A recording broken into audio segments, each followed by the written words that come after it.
ketika ada beras naik, ada BBM naik, itu teman-teman hati-hati juga. Strategi pertama biasanya orang itu akan penghematan. Nah, penghematan ini memunculkan vibrasi Anda merasa tidak cukup banyak uang, sehingga harus berhemat, gitu. Jadi, ketika ada sesuatu hal yang naik, entah harga BBM, entah harga eh, beras atau apapun itu, teman-teman yakini bahwa saya pasti layak untuk membelinya.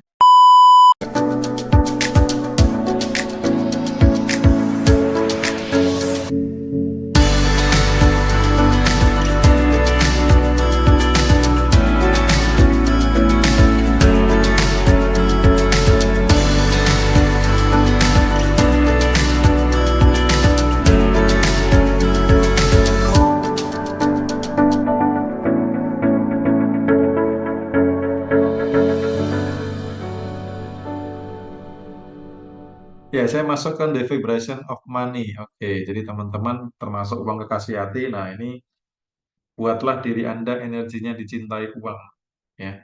Jangan sampai dirinya tidak dicintai uang. Termasuk memperlakukan kekasih hati. Ada yang sudah menjaga betul kekasih hati, nata uang di dompet dan lain sebagainya. Saat mengeluarkan uang, apa yang harus dipancarkan vibrasinya. Saat nerima uang, bagaimana. Terus apakah masih ada yang terlalu ngirit? Nah, sekarang nih, fenomena yang saat ini adalah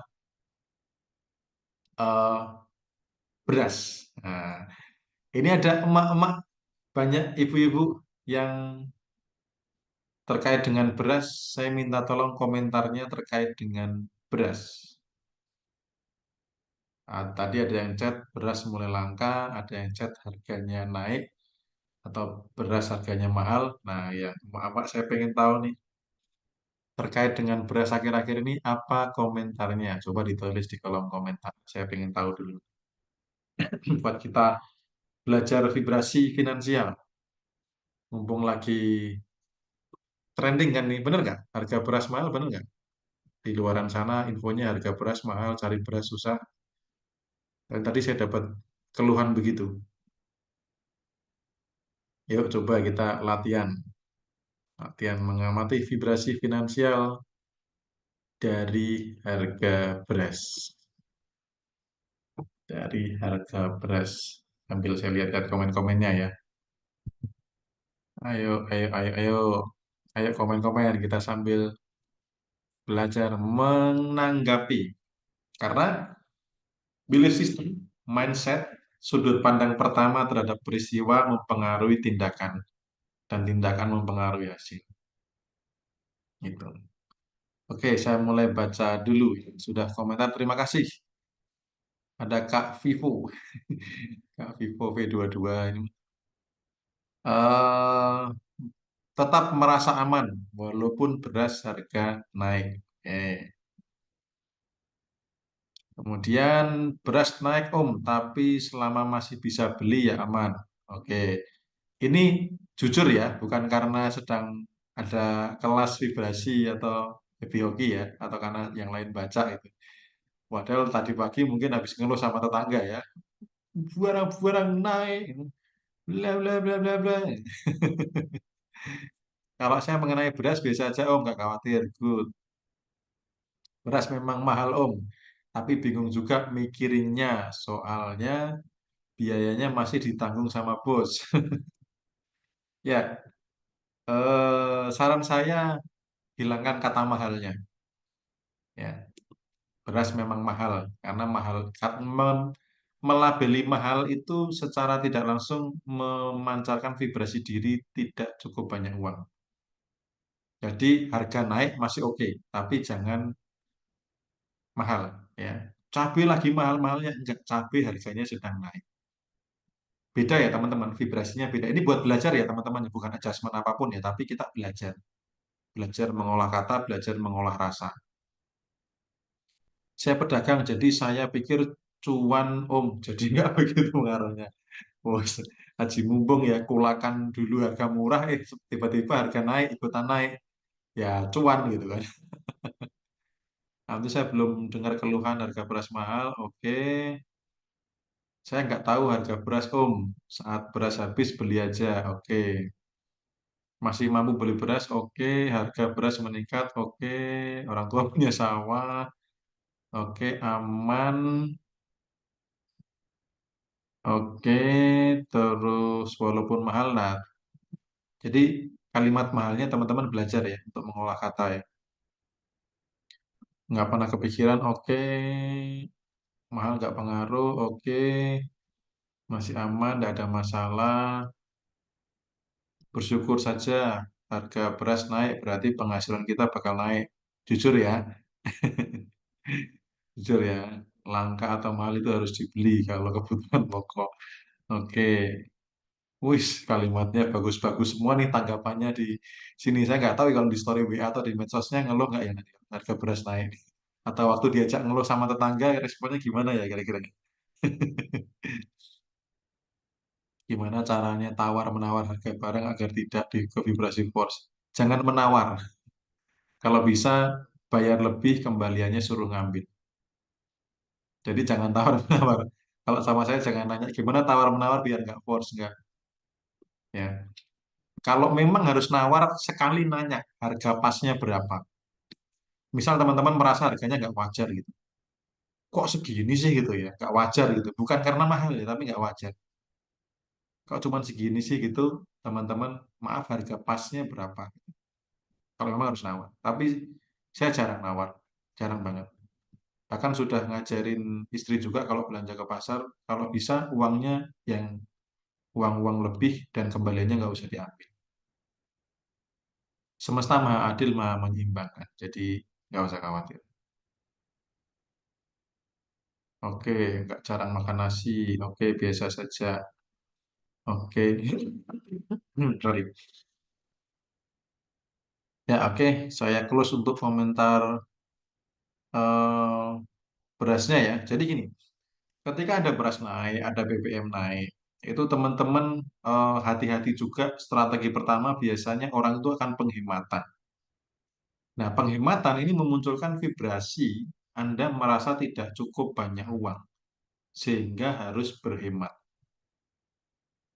gitu. Jadi, ketika ada sesuatu hal yang naik, entah harga BBM, entah harga eh, beras atau apapun itu, teman-teman yakini bahwa saya pasti layak untuk membelinya. Saya masih mampu untuk membelinya. Lalu fokusnya adalah bagaimana saya menambah penghasilan. Jangan mengurangi pengeluaran fokusnya. Tapi ke penghasilan. Nambah income apa lagi ya biar naik gitu. Jadi mau BBM naik, mau beras naik, sudah nggak terlalu dikhawatirkan. Karena yang fokusnya adalah bagaimana income saya naik. Itu. Ya terkait vibrasi finansial, hati-hati mengatakan mahal, kemudian merasa tidak cukup uang sehingga harus terlalu ngirit, harus penghematan gitu ya. Terus uang kekasih hati, ya disiplin ya teman-teman ya. Kalau itu dipancarin betul, oh luar biasa ke uang itu. Jadi salah satu quote saya di meditasi kemarin masih ingat, ketika diri Anda sudah dicintai uang, Anda tidak perlu lagi apa? Tidak perlu lagi mengejarnya. Oke, ada yang mau ngobrol lagi juga boleh ya, silahkan langsung raise hand aja nanti sambil ngobrol. Om, saya memiliki banyak belief sistem negatif sejak kecil serta luka batin yang sangat sulit diatasi sendiri. Sementara kontrak kerja saya masih 2 tahun lagi untuk bisa pulang ke ingin bertemu Om Bimo dan membantu saya melepas semua. Lalu bagaimana cara saya melewati tahun bertahun dengan masih memiliki belief sistem yang lama supaya positif? Yang pertama, lakukan materi eh, melepas diri palsu. Materi melepas diri palsu silakan dipraktekkan. Maafkan orang-orang yang membuat Anda luka.